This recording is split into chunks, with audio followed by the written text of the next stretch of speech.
Holidays nale, adu namma GT Holidays da. GT Holidays, South India's #1 travel brand. You know you are special when you're with GT Holidays.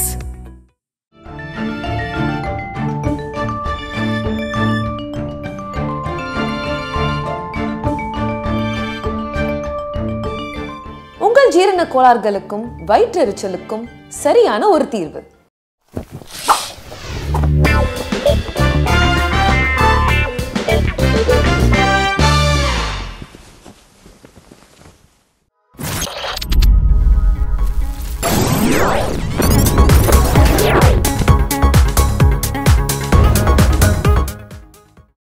எவ்வளோ கோயிலில் sir ஒரு விளக்கு ஒரு தீபம் ஏற்றுறதுக்கு முடியாத இருக்கும் சார்.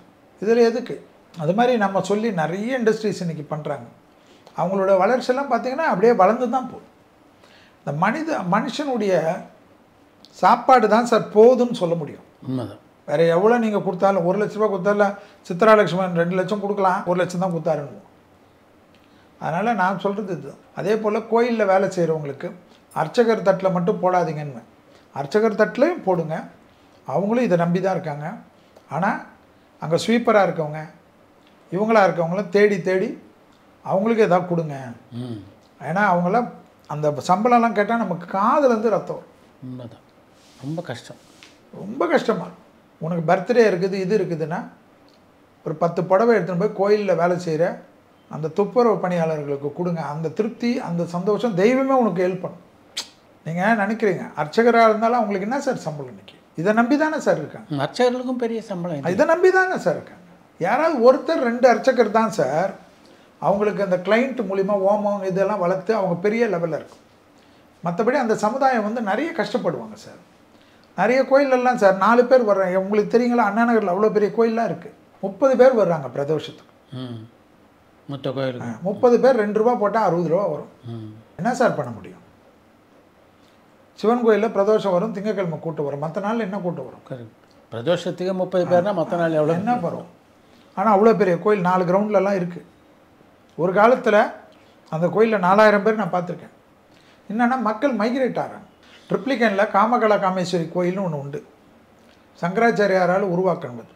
ஈஸ்வரதாஸ் லாலா தெருவில் நான் பிறந்தேன், நான் வளர்ந்தேன்.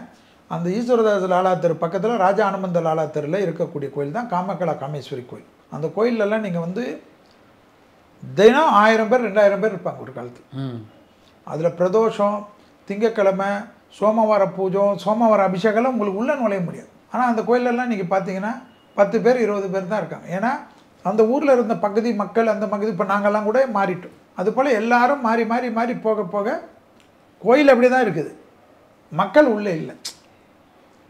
ஸோ இதெல்லாம் இப்போ ஏன் கேட்கலாம், அந்த கோயிலில் அந்த காலகட்டத்தில் அந்த தெய்வத்துக்கு தசாபுத்தி நல்லா இருந்தது, இப்போ அந்த தெய்வத்துக்கே காத்தடிக்குது. இதுதான் மேட்ரு. தெய்வத்துக்கும் சேர்த்து தான் இது, சினிமா ஸ்டாருங்களுக்கு மட்டும் இல்லை. புரியுது. நீங்கள் பார்த்துருப்பீங்க எவ்வளோ கோயில் சென்னையில் ஒரு காலத்தில் உள்ளே நுழைய முடியாது, இன்றைக்கி எவ்வளோ பெரிய லெவலில் இருக்குது. நம்முடைய கர்மவினைகள் நம்முடைய சந்ததிகளை பாதிக்கும் அப்படின்றது உண்மையா? ஆனால் யாருக்கு என்னென்ன பாதிப்போ என்னென்ன சந்தோஷமோ எல்லாமே அனுபவிச்சுட்டு தான் போகும். நம்ம கர்ம வினைகள் நம்ம இந்த கர்ம வினைகள்ன்றது இல்லை. இப்போ நீங்கள் இருக்கீங்க, உங்கள் பெரியவங்க எப்படி உங்கள் அப்பா அம்மா கர்ம பண்ணதான் உங்களுக்கு எப்படி இருக்கும்னு நினைக்கிறீங்க. உங்கள் தலைமுறையில் யார் செஞ்சது கூட நம்மளை பாதிக்கும். அதுதான் அதனுடைய இது. ஏதோ நம்ம அப்பா செஞ்சதுனாலன்னு கிடையாது, நம்ம அப்பாவே நமக்கு வில்லனாக வரணுன்றது நம்ம கர்ம வினை இருக்கும். புரியுதுங்களா உங்களுக்கு? 9ஆம் இடமோ சூரியனோ கெட்டு போயிருந்தா அப்பாவே இனிமையாக இருக்கிற எவ்வளோ குழந்தைங்க இருக்குது. அப்பா கிட்டே உதவாங்க, அப்பா கிட்டே காலம் ஃபுல்லாக பிரச்சனையில் இருக்கிற குழந்தைங்களாம் இருக்குல்ல. இதெல்லாம் ஜோதிடத்தில் இருக்கக்கூடியது தான். நான் என்ன சொல்கிறது, இந்த பிறப்பு எடுத்துட்டோம், நம்மளால் முடிஞ்சு ஒருத்தருக்காவது அல்லது 100 பேருக்காவது, 1000 பேருக்காவது, 1,00,000 பேருக்காவது நம்ம வசதிக்கு ஏற்ப நம்ம நல்லது பண்ணாவே நம்ம ஜென்மம் அடுத்த ஜென்மம் நல்லா இருக்கோ இல்லையோ நம்மளுடைய ஆன்மா திருப்தியாக இருக்குன்றது தான் விதி. அதை தான் என் குருநாதர் சொல்லி கொடுத்துரு. நீ வந்து அவங்க எப்படி உங்களுக்கு அப்புறமா எப்படின்னா நிறைய பேருக்கு நமக்கு அப்புறம் நம்ம குழந்தைங்க கஷ்டப்படுமா, அவங்க ஜென்ரேஷன் கஷ்டப்படுமா, விதியை வந்து நீங்கள் ஒன்றும் மாற்ற முடியாது. அந்த கஷ்டம் கர்மா சந்தோஷம் எதெல்லாம் அந்தந்த திசையில் அனுபவிக்கணுமோ அதெல்லாம் யாராக இருந்தாலும் அனுபவிச்சுட்டு தான் போகணும். இவ்வளோ தான் விதி. அதுக்கு தான் நம்ம முன்னோர்கள் என்ன சொல்லி கொடுத்துருக்காங்கன்னா, இந்தந்த பிரச்சனை இந்தந்த கிரகத்துக்கு இந்தந்த கோயிலை போய் பிடி, இல்லைன்னா அந்த மந்திரத்தை கேள், அதை நம்ம கற்றுக் கொடுத்துட்டாவே போதும் தலைமுறைக்கு, அவங்க தப்பிச்சுப்பாங்க. அதை மீறி வேறு ஏதாவது இதை செய்கிறேன், அதை செய்கிறேன், அப்படி செய்கிறேன், மந்திரவாதிக்கிட்ட போகிறேன். இப்போ நிறைய பேருக்கு என்னென்னா சூனியம் வைக்கிறது இதுதான் பெரிய பிரச்சனையாக இருக்குது. அப்போ சூனியம் வைக்கிறவன் தான் என்னை பொறுத்த வரைக்கும் பிரைம் மினிஸ்டராக இருக்கணும். புரியுதுங்களா உங்களுக்கு? கரெக்ட். சூனியம் வைக்கிறவன் தான் இன்றைக்கி எல்லா லெவலில் அம்பானியாக இருக்கும். ஏன்னா அவனால தான் முடியுமே. அதுக்கு தான் நம்ம முன்னோர்கள் அந்த காலத்துலேருந்து சொல்லிட்டாங்க, உக்கிர தெய்வ வழிபாடு, சர்வேஸ்வரர் கோயிலில் போயிட்டால் சூனியத்துக்கெல்லாம் இல்லை, இந்த டிஸ்ட்ரிக்களுக்குன்னு மரியாதை உண்டு. கண் டிஸ்ட்ரிக்கு ரொம்ப பவர் உண்டு. இருக்கா கண்டிஸ்ட்? ஆமாம், கண் டிஸ்ட்ரின்றது ஒரு ஓம்பல். இந்த ஓம்பல் நம்ம கெட்ட நேரத்தில் அது பாதிக்கும். இந்த பொறாமை, பொச்சரிப்பு, சாபம், இந்த வாயில் படுறது, இதுக்கெல்லாம் சர்வேஸ்வரர் கும்பகோணத்தில் இருக்கார். திருப்புவனத்தில் சர்வேஸ்வரரை போய் தரிசனம் பண்ணுறது. அடுத்தது வாராகி, பிரித்திங்கிரா, நரசிம்மர், உக்கிர தெய்வ வழிபாடு, இதெல்லாம் எதுவாவது இருந்தாலும் மேல்மலையனூர் அங்காளம்மனில் பேய் மேடைன்னு இருக்குது. இந்த பேய் மேடையெல்லாம் உட்காந்தா இது மாதிரி தோஷங்கள்லாம் போய்டுன்னு அர்த்தம். டிப்ரெஷனே போய்டும். இதெல்லாம் நம்ம தேடி தேடி போகணும். இதெல்லாம் நம்ம போனால் போதும். கும்பகோணம் சர்வேஸ்வரர்லாம் நிறைய விஷயத்துக்கு நல்லது. இப்போ உட்காந்துட்டு வந்தாவே நமக்கு பெரிய மிராக்கள் நடக்கும். ஓமம் யாராவது பண்ணால் கூட பரவாயில்ல சார், உங்களால் முடிஞ்சு ஒரு நெய் கொடுக்குறது, இல்லைன்னா ஓம திரவியங்கள் கொடுக்குறது, நம்மளால் முடிஞ்சு 10 ரூபாய்க்கு சொல்லி கொடுத்தா கூட போதும், அது எஃபெக்ட் கொடுக்கும். ஸோ நம்ம 1 லட்ச ரூபா ஓமம் பண்ண முடியலன்னு வருத்தப்பட வேணாம். நீங்கள் 1 லட்ச ரூபா, 10 லட்ச ரூபா, 10 கோடி ரூபா கொடுத்து ஓமம் பண்ணுற இடத்துல நீங்கள் போய் கொடுக்குற ஒரு 50 கிராம் நெய்யை அவங்க வேணான்னு சொல்ல மாட்டாங்க, அதுவும் சேர்ப்பாங்க. ஸோ இது போல் நிறைய கூட்டாக பண்ணக்கூடிய பிரார்த்தனைகள் தான் என்னை பொறுத்த வரைக்கும் ஜெயிக்கும். தனிப்பட்ட முறையில் நான் நல்லா இருக்கணும்னு செய்யக்கூடிய பிரார்த்தனையோட இந்த ஊருக்கும் இந்த உலகத்திற்கும் எல்லாரும் நல்லா இருக்கணும்னு சொல்லி செய்யக்கூடிய பிரார்த்தனையை பெரிய அளவுக்கு சக்ஸஸ் கொடுக்கறதா தான் நான் பார்க்குறேன். வீட்டுக்குள்ளேயே சில வீட்டில் கெட்ட சக்தி இருக்குன்றாங்களே, அதெல்லாம் எப்படி தெரிஞ்சுக்கிறது சார்? எந்த வித கெட்ட சக்தியாக இருக்கட்டுமே, கல் உப்பு இருக்கு இல்லையா, கல் உப்பு போட்டு இந்த தண்ணியை நைட்டில் ஊற வைங்க. இல்லை கடல் பக்கத்தில் இருந்தால் அந்த கடல் தண்ணி எடுத்துன்னு வந்து வடிகட்டி வைங்க. வடிகட்டி வச்சு வீட்டில் ஈசானிய மூலியத்துலேருந்து ஆரம்பித்து சுற்றி தெளிங்க. தெளிச்சிட்டாவே எந்த கட்டச்சத்தையாக இருந்தாலும் போகணுன்றது ஐதீகம். அது சிம்பிளாக செய்ய வேண்டியதானே, அதுக்கு எதுக்கு பயப்படுறீங்க? வாஸ்து தோஷமே இருக்கட்டும். வாஸ்து ஏற்கனவே ஃப்ளாட்டில் கட்டி வந்துட்டீங்க. சிலர் 40 வருஷமாக இருந்திருப்பான், திடீர்னு ஒருத்தன் வந்திருப்பான், இனிமேல் இந்த வீடு விளங்காதுன்னு. 40 வருஷமாக வாழ்ந்தீங்களே, அப்போ அது எங்கே போச்சு? உன் தசா பற்றி உன் இது சரியில்லாம் வேலை செய்யாது. இது போல் இது இருந்தால் தீர்த்தம் தெளிங்க.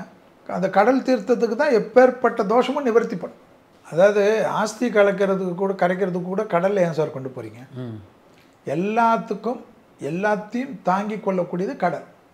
ஸோ என்னை பொறுத்த வரைக்கும் கடல் பக்கத்தில் இல்லை. நான் கடல் இல்லாத ஊரில் இருக்கேன், பெங்களூரில்.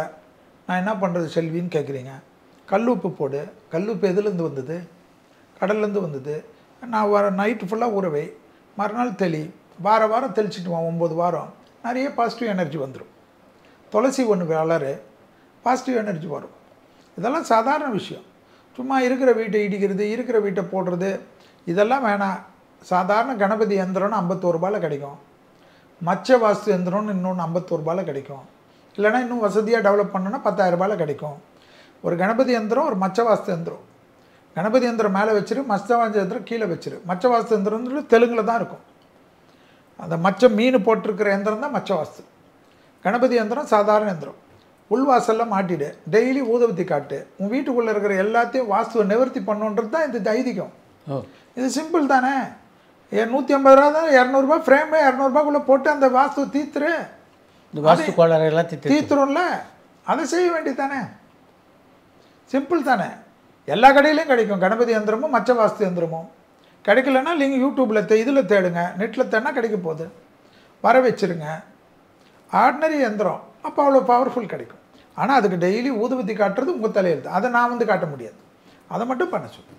எனக்கு தெரிஞ்சு கல் உப்பு பரிகாரம் பெருசாக வேலை செய்யும், பெரிய லெவலுக்கு வேலை செய்யும். வெள்ளிக்கிழமை செவ்வாய்க்கிழமை மட்டும் தெளிக்காது, அவ்வளோதான். துளசி ஒன்று வளர்க்குறது ரொம்ப நல்லது. எப்பேற்பட்ட வாஸ்துவும் நிவர்த்தி பண்ணும். அதே போல் வந்து மீன் தொட்டியில் மீன் போட்டு வளர்க்க நம்ம வீட்டில் நெகட்டிவ் இருந்தால் நிறைய சாவும். அது செத்துட்ட பிறகு அருமையாக வளரும். அது சாப்பிட்ற வரைக்கும் நமக்கு நெகட்டிவ் ஃபோர்ஸ் இருக்குதுன்னு அர்த்தம். அதுக்கப்புறம் அது பாசிட்டிவ் ஆன பிறகு அது நிறைய நாள் உயிர் வாழும். அதெல்லாம் செஞ்சு பாருங்கள். இதெல்லாம் சிம்பிள் வாஸ்து தானே. அதை விட்டுட்டு 1 கோடி ரூபாய் வீட்டை வந்து இன்னும் 2 கோடி ரூபாய் வீட்டை ஆக்கிட்டு கடன் ஆக்கிட்டு கடைசியில் வாஸ்துபடி எல்லாத்தையும் ரெடி பண்ணிட்டு எவனுக்கோ விற்றுட்டு போகிறதுக்கு இது சிம்பிள். என்னை பொறுத்த வரைக்கும் கடல் தண்ணி, கடல் உப்பு, பரிகாரம் வந்து நிறைய இடத்துல காப்பாற்றிருக்கு. ரொம்ப நன்றி. ரொம்ப நன்றி. மீண்டும் சந்திப்போம். ரொம்ப சந்தோஷம்.